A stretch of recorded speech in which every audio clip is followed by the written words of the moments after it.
I have always loved dogs. I have wanted a dog ever since I've been on my own. Ever since I was in college, I was like, man, I want a dog really bad.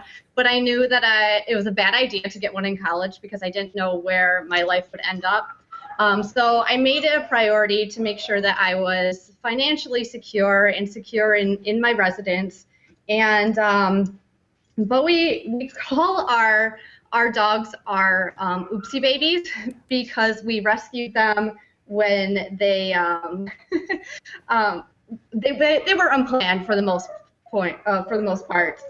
Someone came to us and they were like, this dog is either going to be put down or sent back to the Humane Society. So that's what happened. Which is exactly what Benoit was saying, that, there are so many dogs that do just get euthanized, and it's just such a sad situation. I mean, Lindsay, how have you changed, do you think, with having a dog in your life? Do you sort of reveal more about yourself to your pet? How would you categorize your relationship? Oh my gosh, I just love these little monsters so much. The love I have for them is, I can't describe it. It's just, I've never really loved something as much as I have loved these guys. Not like as much, but in a different way. I haven't experienced a love like this before. Bowie's also gotten me into running, which has been an amazing experience as well. I started running because he has a ton of energy. So I needed something to wear him out. Well, that's a real good point. And it's fascinating, this idea of the connectivity between animals and kind of giving love, and then also wellness, and how it kind of feeds back to us and can kind of create that symbiotic relationship. Nick, what do you think, Yen? Can you relate to what Benoit was saying about his own relationship with Casey? Talk to me about your relationship with your dogs. Oh, 100%, 100%. My relationship with Arrow is it's exact. I got Arrow when I was 13.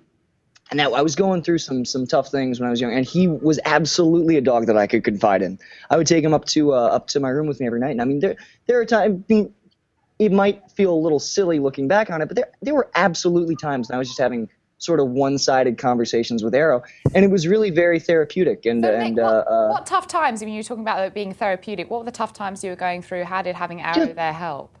Well, just just the standard social alienation of sort of being, an adolescent and things that you're trying to figure out, you know what I mean? Just that sort of like social anxiety.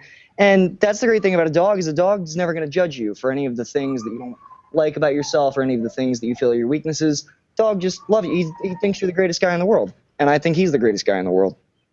Oh, that's so nice. I mean, I feel like that's a really kind of interesting way of getting out of a situation a lot of kids face, that kind of awkwardness, as you were saying, lots, especially for maybe LGBT teens, kids, having a kind of pet to be able to feel some sort of connection or a relationship with, or a friendship. Yeah. It can really help then. Yeah, I mean, the relationship that people have with their dogs is profound and amazing. And there's studies, and I talk a little bit about it in the book, that kids who grow up with dogs actually end up sort of are better at like sharing exercises and sort of score better in a number of different ways than kids who don't grow up with dogs. So having a dog for all kinds of kids, whether they feel alienated or not, it really sort of teaches empathy, and it teaches how to care for another human being. Or not another human being, but it sounds like it teaches how to care for another living thing. Well, it's like you say, that it can be a surrogate child for a lot of people, and not just LGBT couples, but heterosexual couples, I think, that have gone through that sort of, I can't have children, and they do put a lot of energy into their animals. Kim, I want to come to you because you have 4 rescue dogs,